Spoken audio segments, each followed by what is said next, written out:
For today's video, we begin on Tamiami Trail, right in the heart of Sarasota, Florida. Flamingo,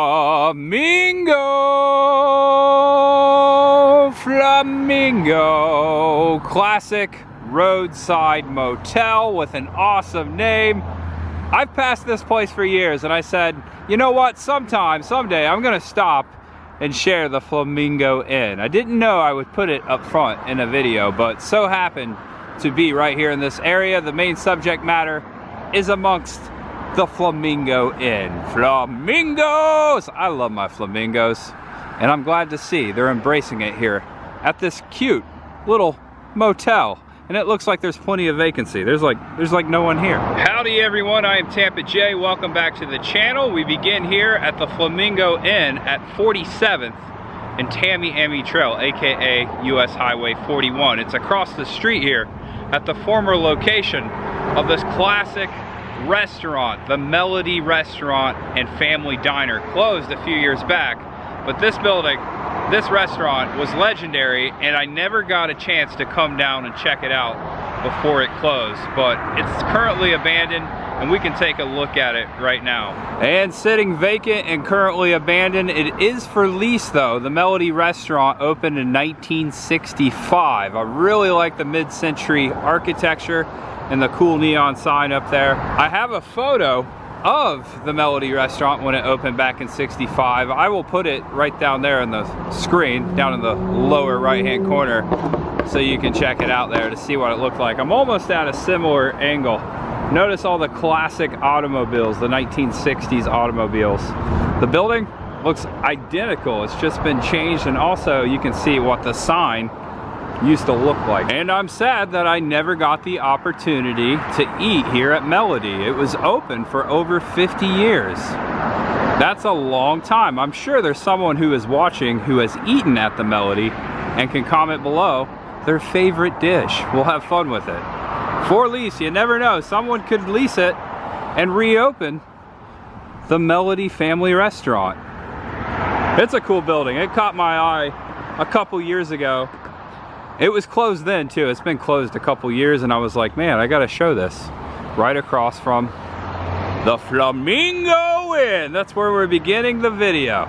Oh yeah. And again, welcome back to the channel. Today, we are heading right up Tamiami Trail here, a little ways north, to the Sarasota Classic Car Museum.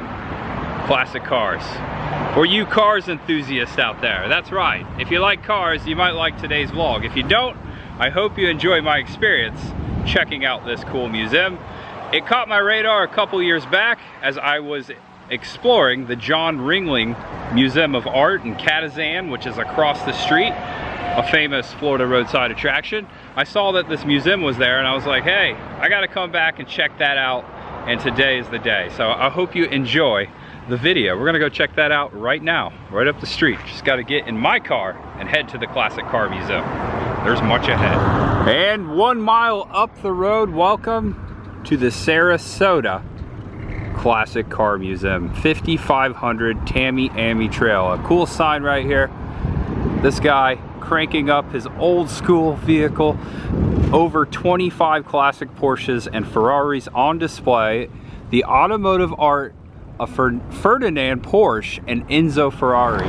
And just noticing that the sign, the actual Classic Car Museum sign, was taken out by Hurricane Ian. And look at this facade, pretty classic. This is the entrance to the museum right there, the main doors. Looks like there's a drive up over here. Oh wow, I didn't know Fred Flintstone's vehicle was gonna be on display today.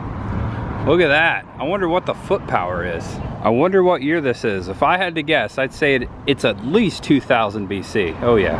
And I'm about to walk inside. It also says there's car storage here too. Here are the hours, 9 to 6 every day. Please excuse our ongoing renovations as a result of Hurricane Ian. I hate you, Ian. Okay, so there's like a little lobby slash gift shop area before you walk in to pay at the main counter.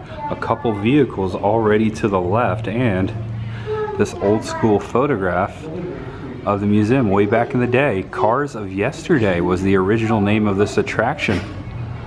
Oh wow, it's gone through some changes and it's gotten a whole lot bigger. This was just the front. little concept art here. A Gia Monks concept. Looks like a little bit of Italy and United States going on here. Look at this. That's cool. I totally drive it. All right, so I'm all paid up, 19 bucks. Got my receipt right here. This is the lobby area, just to show you what's going on here. Nice little seating area. They sell t-shirts, nice little gift shop, and then the museum is back that way. There's Popeye there. I love Popeye. That's classic looking. Look at that. Oh, they even have some foosball over here. Okay, I gotta do it. My mama said foosball is the devil. Paid admission is required beyond this point. Automobile show. This looks awesome. And to my right, before I walk in, check this out. This caught my eye. Vintage camera collection. A whole case full of them. Some old projectors there. Wow, these are some good classics here. Always cool to see old cameras. I use one every day. And this little car before the door, it is a 1/3 scale of a Ford Model T. 1908 Model T. Also a few other relics along the way. A classic Singer sewing machine. Oh my gosh. All right, I'm pretty sure Marty McFly had one just like this with the old RCA. I know I do. At home, my first family camera. It wasn't an RCA, it was a Panasonic. No, I'm sorry, Magnavox camera. Okay, let's talk more rock and roll. Check this out. I'm just gonna let the camera roll at first so you can take in the atmosphere. Show you what's going on in here. I do say it looks amazing so far. Holy cow, this is a look to the left. And check this out, over to the right. Oh, you startled me. Oh my gosh, this looks like a scene from Spaceship Earth. Extra, extra, read all about it. Oh, there's more. Look at this. This is amazing. Looks like a blacksmith shop. All kinds of cool stuff in here to see. Wow, okay. Wow, this is cool. All right, how do we start? Do we go to the right or do we go to the left? How about we start with this one right here? And this is a 1905 Schott, S-C-H-A-C-H-T, or it's Shat, right there.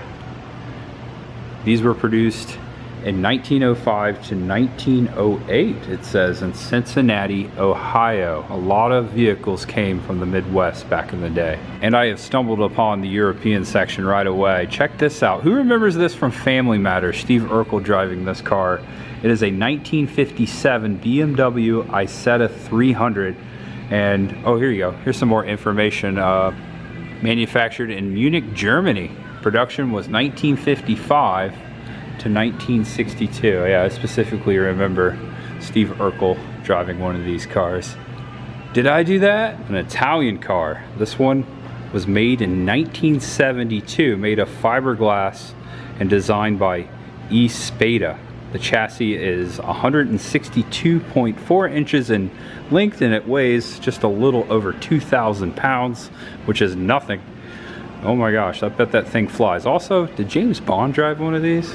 Another Italian car called the Griffo, and then an Iso Rivolta Fadia, kind of like the other car we just saw, but a 4-seater. And making the first corner, 1, 2, 3, 4, 5, 6, 7th car in 1968 Porsche 911L, manufactured in Stuttgart, Germany. Always been a fan of Porsches. And then 9 years later, you have the Porsche 911 Carrera Turbo. Love this body style, pretty classic. This is a 9,900 mile original. That's all that this car has on it. It says please do not touch the cars on there too, especially this one. And then the 1982 Porsche 928. I always think of Risky Business. Tom Cruise driving his dad's Porsche in that movie. I think it was gray, I can't remember. But I've always loved this car too as well. The 928 had a cool look to it, very 1980s look. And then the 1985 Porsche 944. Also there's a red one right there, convertible. 1991. Body style didn't change much. I definitely remember someone in my family having one of these when I was a kid. It was like a hand-me-down. And I do not think that this car right here needs any introduction.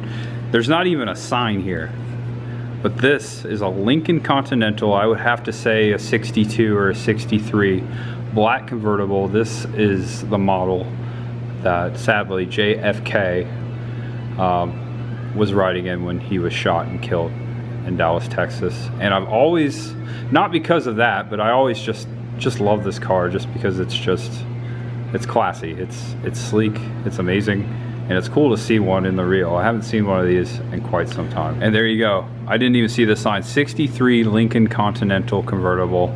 The price new was $6,916. And right next to the black Lincoln, there's a 1960. I like that color, that turquoise color. 1960 Lincoln Continental. And then next to that, this is one I haven't seen before in the real. This is a 1958, I'm gonna butcher this, Facile Vega FV4 Typhoon. This is called a Typhoon. This is amazing. I've never seen one of these in person. This is a rare car. Check that out, 1976 classic Bronco. I love that they kind of brought that body style back too. Such a classic look. And right in front of it, we're getting into the Fords. A Shelby Cobra right here in the corner, 427. Okay, moving on. I wish I could show every single car. There are just so many, so I'm gonna kind of do these like quick spurts with the camera.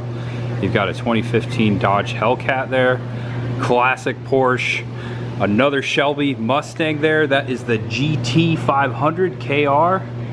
That thing's cool. I haven't seen too many of those. Also, a modern Mustang there, a 5.4 Cobra Jet engine.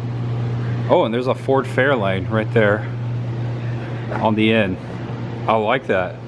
It's got the lightning strike right there on the hood. Ford Fairlane Thunderbolt with the 427 motor. It's pretty sick. And I've got to show this, a Harley Davidson scooter. Harley Davidson Topper is the name. Show you a little close up here. I didn't know they made these. This is pretty sick. It's a pretty hefty scooter too, like a Vespa. Looks like they built these in the 50s and they were very popular according to the sign here. It's a 165cc two-stroke single cylinder engine and it was started by a recoil starter. So I think he just gave it a kickstart there. That's pretty amazing. And we got some Ferraris, 1970 Ferrari, a 1972 out here in the middle, a Dodge Viper, which, I'm sorry, I knocked the sign over. Whoops. Born as a concept car in 1989, the Viper created a sensation at the auto shows. I also remember a show called Viper in the early 90s. Who remembers that show? It was about a guy who drove a Dodge Viper. And when I think of Ferrari, an image of this car, the GTS, comes to mind. And one of my favorite television shows, Magnum PI. This is an 82. I think this is the same car that Magnum drove. If it wasn't an 82, it was a later 70s model.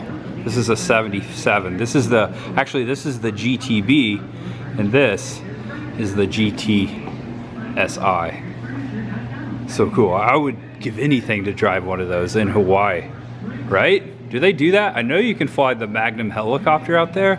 Yeah, you can actually go out and get into Magnum's helicopter and like take a tour around the island out there. But it would be cool to actually drive the car. Okay, so I'm not trying to get too far ahead, much ahead, my friends. The Mercedes are over here, kind of halfway through the building. I was told to make sure I go through the French doors. So we're gonna go out this way first. On this side of the building, there's more cars out that way, and then we'll come back out here and go back towards the front. That's a Mercedes McLaren. I remember that car came out back in 2005. I got a picture, an old picture sitting in one of these. My mom used to work at the local Mercedes dealer in Clearwater, Florida, so we got to go check out some of the cars. All right, please keep doors closed at all times. Going through the French doors. My reaction real time. Oh, there we go. Oh, wow, okay. It gets even bigger and better out here. It's a huge garage. Oh my gosh, I see about a half dozen things that I want to take a look at so far from just this angle. Is that the Wright Flyer up there? Okay, that's amazing. I see some NASCARs in here. Ooh, what is that? That looks awesome. There's some oldies in here too. Some rust buckets. Also some motorcycles. And look at this. An old Oliver tractor. Okay, that's amazing. Didn't think I was gonna see a cool tractor today. So what I'm noticing, not all of these vehicles are labeled. This is more so storage. And they're just letting you kind of come in here and check things out. Really cool Oliver tractor there with the tank tracks. Old Ford F100 here. Old pickup truck, Sun Valley Auto Club. Sun 1020 electronic diagnosis engine tester. Look at that, just sitting over here in the corner. Also an air hammer sitting there on the ledge. Okay, first I'm showing you the newspaper article because this is quite fantastic, especially if you're a Grateful Dead fan. In the final day of this year's Barrett-Jackson auction in Southdale, Arizona, the Grateful Dead's original 1949 Studebaker truck sold for the tidy sum of $29,700, and now it sits right here. So behind me is the Studebaker that took the Grateful Dead to their very first recordings, their very first record recordings to the studio. That's pretty amazing. Wow. Didn't think I was going to see something like this today. There you go, Deadheads. I don't know if he was driving, but Jerry Garcia was once in this truck along with the rest of the Dead. That's pretty sick. 1956 Bentley SI, John Lennon design psychedelic Bentley, manufactured by Bentley Motors in Cheshire, England. Whoa. Here's a picture of John. It says that this car was often seen parked in front of the Apple recording studio, or what they call the Apple Tailoring Boutique, owned by Beatles Apple Corporation on King's Road in London, where they recorded their famous Rooftop Get Back album. I don't think any of the Beatles actually were inside of the car, maybe. I don't know, but this was definitely parked out front of the studios, and they definitely would have walked past it. That is amazing. And I really do like the psychedelic look to it. It looks very Beatles. Look at the sun on the hood. It's a Bentley. Wow, the Beatles Bentley, I guess. That is fantastic. And I've seen the original in the Smithsonian in Washington, the original airplane, the Wright Flyer. Orville Wright, Wilbur Wright. Wilbur Wright, born in near Newcastle, Indiana, my hometown, just like me. I was sharing the other day. I've been to that museum in Indiana. I've shared it a couple times, the Wilbur Wright Museum. But I was sharing the other day, after Kitty Hawk, a couple months later, Wilbur flew the Wright Flyer around the Statue of Liberty in New York, invited by the U.S. Navy to feature their new invention. And there's a cool image online where you can see him flying around the Statue of Liberty. A very powerful image of him flying the first airplane that looked just like this. This is amazing that they have one in here. I can't really read that sign. If you guys didn't know, I have really bad eyesight. It's not the best. I'm definitely not reading that sign in the window, and it's a little too far. Check this out. Over in the corner, some vintage pinball games and video games, and one called Drive American Indy.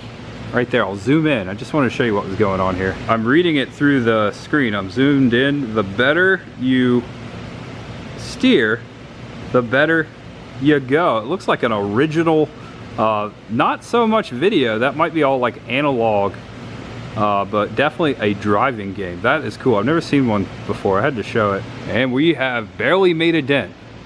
This is amazing. This looks like a 1963 Corvette Generation 3, which is my favorite. Look at this. I've always wanted to drive one of these too.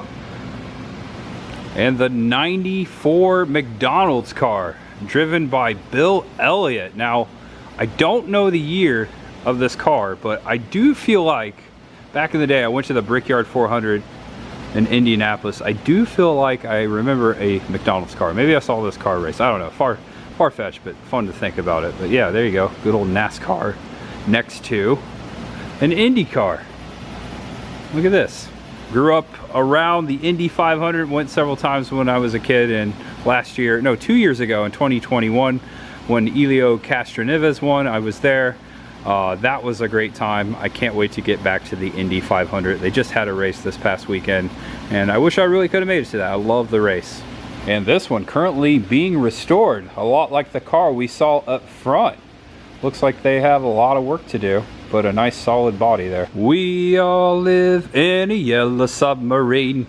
Wow, that's cool. That looks like one of the yellow submarines from Dr. No. I'm not gonna say it is, but that's what it reminds me of. It very well could be, I don't know. Scuba Sub 300. Let me take a look in here. Wow, look at all the air packs. And the steering wheels, okay. And also the controls are sealed in that drum. Never been so close to this. There are some more classic video games in the corner back there. Look at that Wild Cycle. They all have to do with motorcycles or automobiles, except for the shootout game over there. Look at that classic shootout game. Looks like an old downhill racer here below the submarine. Also a vintage motorcycle. Look at that. All right, okay, look at this. All right, I know my grandpa, he always tells me the story. When he graduated high school, he saved up and he bought a 1956, I believe it was a 56, he said, a black 1956 Chevy Bel Air. I'm not so sure what the year of this one is. It could be a 56, maybe a 57. 57, right there in the window. Okay, glad I looked. 1 year later. It's pretty sick, isn't it? Looks like someone's working on it in there. I love the red on black. Look at that spaceport dash. That's amazing. I wish they still made them like this. There's a 90s Alfa Romeo convertible. An old Mustang over there, GT 350. Not a 500, looks like the 500 though. A 395 Camaro. All right, I'm gonna do the guessing game. I'm sure someone's already nailed it, but I'm gonna say it's a 68. It's probably a 69. 1937 custom Ford Phaeton. This is cool, check this out. I'm showing you the sign first. I feel like I've seen this in a movie or something. Very phantom looking, that's the word I'm going with. I like the flip up headlights there. 1937, that is a giant car, by the way. So long, that's what they call a boat. Also, look at this. Don't know what this is. Can't really tell, there's too much dust. Also, it's got a flat. It looks like it could be a Ford. Look at the glass all broken.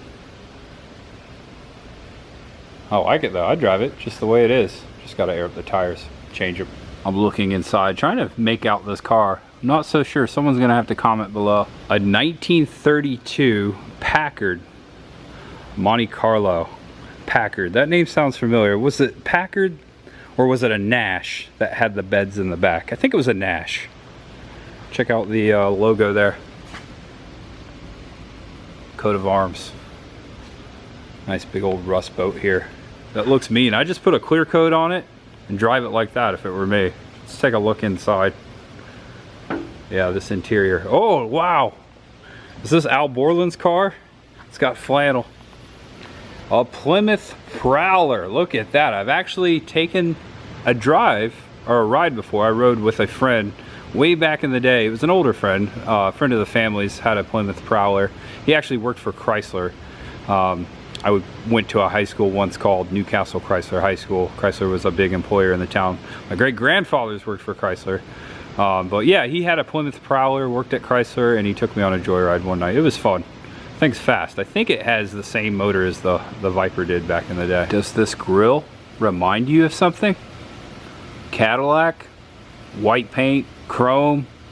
I don't know if this is a 1959, but they definitely used a 1959 Cadillac for the Ecto 1 in Ghostbusters. That's what this is reminding me of. This looks like an old Fleetwood. Such a long freaking car. Imagine trying to parallel park in this thing. Holy cow, in New York City or like in a big city. How in the heck did they used to park cars this big in cities? I don't know, it puzzles me. Maybe the parking spaces were bigger and fewer. That's all I can think. Okay, that was fun. Had a good time out in this room, especially loved the music history in here. Now I'm going back out the French doors and to the left. We came from the right, now we're going left. Howdy Audi. Look at this 80s Audi here. I like the color too. You don't see a lot of cars that are maroon or burgundy anymore. I miss that color. 1956 Buick Century in pristine, I say pristine condition. Look at that thing.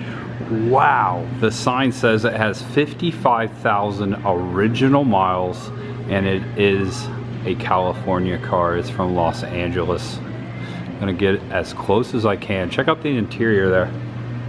That thing is a beauty. The Century, a lot like, I would say, you know, GM, a lot like the, I would say the Bel Air. Was it basically the Buick version of the Bel Air? I think so. It's got that shape. 70s Cadillac convertible. Okay, I think my parents had this car in the baby blue. Is this a it's either a, I think it's an Eldorado or a Fleetwood. It doesn't have a sign. But I know my parents had an Eldorado, a blue one, and I think that is the same car I came home in when I was born. They brought me home in a Cadillac as a baby. 68 Chevy Caprice, a state wagon. One of the first, well, not one of the first, but one of the original station wagons. This is so cool. Old Caprice there. It's a woody wagon. I know my grandparents had these. They had 6 kids, including my mother, and the station wagon was the basically the ancestor to the minivan. And minivans, oddly enough, we don't see those too much anymore. Those are still hanging by the thread. I think we've gone to more fuel efficient SUVs because, you know, they're big and they're fuel efficient. So I don't see too many minivans out there. Speaking of minivan, one of the original minivans right there, Volkswagen, 1973. Such a classic. And what's an 80s horror movie without a Volkswagen Beetle? Think about it. Think about it. No, seriously, think about it. They're like in almost every major 80s horror movies. Friday the 13th, A Nightmare on Elm Street, the list can go on. But also one of the most popular vehicles ever made. This is a 66 Volkswagen Beetle. I'll tell you about the radiator sometime. I like that they have this nice little pedestal here that you can sit, very comfortable as you're coming around the corner. This is the 3rd turn. We're getting close to the front the way we came in, just to show you. Wow, look at this old Mercedes over here. I gotta check this out. I stand corrected. This is a 1928 Austin Brooklands Racer, made in Great Britain. The Austin was one of 6 team cars built for racing, with this example being the sole survivor. This car won the Peter Helk Trophy at Meadowbrook in 1992 and the Pebble Beach Race in 1993. 1937 Goshen Streamliner. I've never seen anything quite like this. Look, you're basically sitting right there. I'm guessing that the engine is in the back. This is a very spaceship looking car. Oh yeah, there's the motor right there. It says that Ronald Goshen of Bay City, Michigan lived in a futuristic home on Lagoon Beach. He became wealthy developing and operating a small chain of beauty parlors in the 1930s, as his chain was the first to offer permanents to customers as well as hair coloring, cutting, and styling. So this car was designed by a hairstylist in Michigan, 1937, by the name of Gougeon. It's Gougeon. Gougeon began constructing this car as a vision of the automotive future in 1935. The teardrop car was constructed at Gougeon's home. Much of it is actually built in a workshop on the bottom floor of the house. It is built on a 1934 Ford steel frame using a 1934 Ford 8-cylinder flathead motor mounted in the rear, and a 3-speed 1932 Ford transmission. So a homemade car here. That is cool. That's the stuff I like to see. And the 1944 Willys Jeep, manufactured in Toledo, Ohio. 1941 to 1945, specifically made for World War II. Very iconic American vehicle. This one in very great shape. There's an old Jeep sign there. Actually, a newer Jeep sign right there. This one's in great shape. It's got a, wow, a 50 caliber machine gun mounted right in the middle. It's cool, isn't it? I'd drive one of those. It'd be cool to drive along the beach. Maybe take it to Daytona. Yeah, partying. We should probably leave the machine gun behind though. Yeah, that'd probably be a good thing. I like these signs here. Let the little Take it slow. We're making our way here. So, right across the street from their museum and estate, John and Mabel Ringling's vehicles, these Rolls Royces, sitting right here in the museum. This is cool. This is a crazy and awesome collection. John Ringling of the Ringling Brothers Barnum and Bailey Circus's 1922 Rolls-Royce Silver Ghost. The Rolls-Royce Silver Ghost limousine, also known as the Circus Rolls-Royce, was accompanied by John Ringling during his travels with the circus. The Rolls-Royce Silver Ghost traveled by a railroad flatbed from city to city. So I'm reading on the sign that this car still belongs to the museum, however it's sitting over here across the street. That's incredible. This is the car that John Ringling drove across America. Put it on a train, basically circus to circus across America, and drove this car, this limousine. I'm sure he didn't drive. I'm sure he had a driver drive him, but he did ride back there in the rumble seat. That's pretty sick. It's amazing. And parked right next to it, his wife's car, Mabel Ringling's 1923 Pierce Arrow Series 33, manufactured by Perry Arrow. So this is not a Rolls Royce. I thought it was originally. And they have another car in here. Look at this. John and Mabel Ringling's 1924 Rolls Royce Silver Ghost. So they had more than one Silver Ghost. This one's actually kind of silver, well, gray. And look at that. It's John Ringling and Mabel Ringling. If you wondered what they look like, there you go. Right in front of their car. Ladies and gentlemen, boys and girls, everyone in between, I present to you a 1905 Maxwell, manufactured in my hometown. Holy cow, I've always wanted to see these. I'm getting goosebumps on my goosebumps. Maxwell Briscoe Model G delivery wagon. The Maxwell Briscoe Company was named after founders Jonathan Dixon Maxwell, who earlier had worked for Oldsmobile, and Benjamin Briscoe, an automobile industry pioneer of the Briscoe Brothers Metalworks. In 1907, following a fire that destroyed their Tarrytown, New York factory, Maxwell Briscoe constructed what was then the largest automobile factory in the world in Newcastle, Indiana. I'm getting goosebumps. A lot of history. My great-grandfathers worked there. Maxwell was the only profitable company of the combined named United States Motor Company, which was formed in 1910. Due to a conflict between two of its backers, the United States Motor Company failed in 1913. Maxwell was the only surviving member of the combine. In 1913, the Maxwell assets were purchased by Walter Flanders, who reorganized the company as the Maxwell Motor Company Incorporated. For a time, Maxwell was considered one of the three top automobile firms in America, along with General Motors and Ford. By 1914, Maxwell had sold 60,000 cars. Maxwell eventually overextended and wound up deeply in debt, with over a half of its production unsold in the post-World War I recession of 1920. The following year, Walter P. Chrysler arranged to take controlling interest in Maxwell. In 1925, Chrysler formed his own company, the Chrysler Corporation. That same year, the Maxwell line was phased out, and the Maxwell Company assets were absorbed by Chrysler, and the factory in Newcastle, Indiana became the Chrysler factory, where my great-grandfathers on both sides of my family worked. And there is still a portion. I remember the old factory when I was a kid.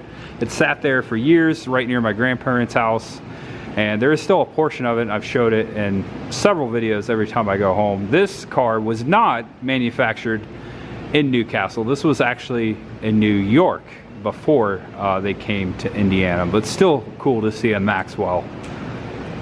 Amazing. I've always wanted to see one. Hopefully I will be able to see one made in Newcastle someday. It looks like 1907 is when they began producing them in Indiana, so I got to look out for a 1907 or greater Maxwell. And an original fire truck. Look at this, a 1905 Rapid Depot hack. That's amazing. It looks like it would have sat about 6 firefighters, maybe one hanging off the back. Horseless carriage. It pretty much is. This just looks like an old, buggy. They just took the horse off and put a motor below it. Looks like these were manufactured in Michigan. Pontiac, Michigan. Oh wow. And the 1912 Ford Model T. I've never seen one painted white with red interior before. This is pretty cool. A torpedo roadster. First time I've ever seen one of these up close. The Model T was manufactured from 1909 to 1927.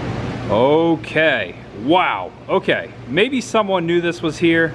I didn't know this was here. I am getting goosebumps. Abraham Lincoln's funeral hearse. What? Like, hairs are standing up. No way. No freaking way. The 16th president, my favorite. Wow, there are no words. Absolutely no words. Okay, there are some words, but I'm just flabbergasted right now. This is amazing. This is sitting here? No way. Okay, I'm gonna read the sign.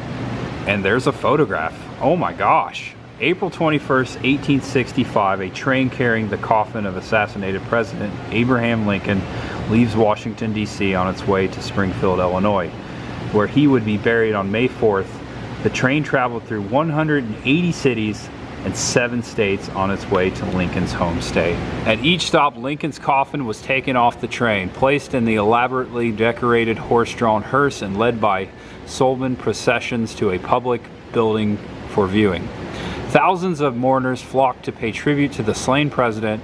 In Philadelphia, Lincoln's body lay in state in the east wing of Independence Hall, the same site where the Declaration of Independence was signed. I didn't know that. In some cities, mourners had to wait more than 5 hours to pass by the president's coffin. Lincoln's funeral train was dubbed the Lincoln Special, and his portrait was fastened to the front of the engine above the cattle guard. Approximately 300 people accompanied Lincoln's body and the 1,654-mile journey, including his eldest son Robert. Mary Todd Lincoln remained at the White House because she was too distraught to make the trip. Also on the train was the body of Lincoln's son Willie, who had died in 1862 at the age of 11. Willie's body was disinterred from a plot in Washington, D.C. after Lincoln's death so he could be buried alongside his father. I also did not know that. Sadly, the actual hearse was destroyed in a fire in 1887. The reproduction was built by Creative Arts, who design and build historical replicas. Okay, I was gonna say, that thing is in pretty good shape. So this is a replica of Abraham Lincoln's hearse. Okay. That's still amazing. Wow. Extra, extra, read all about it. The Civil War is over. Just had to. It's like my favorite scene. And just last night I was watching Indiana Jones and the Last Crusade with Chris the Girl, and immediately think of, when I see boats like this, I immediately think of that scene, although that scene was filmed in 1938. This boat would have been a little newer, 1947 Century Sea Made, old wooden sea boat. Classic. Okay, just to show you, there's some we missed, but I actually featured a ton of cars in this museum. Just what popped out to me. Look at this. Is this another MG? Oh no, this is a Triumph. Okay, I knew they made motorcycles. There you go. It's amazing what you can see in here. Come check them out here in Sarasota. Wilbur. I don't know why. That just popped in there. The horse versus the horseless carriage. All kinds of cool signs to read in here too. And displays. Check it out. I wonder what this does. Am I allowed to pull that? Oh no. You know I got to. Whoa. Oh wow, it's a demonstration. That's cool. I started up the vehicle here. Let's see what this lever does. Oh, I engaged the back tires. I'm glad I did this. Okay, let's see what the red lever does. Oh, okay, now I'm steering it. Back and forth. That is cool. Old mechanics of an original automobile.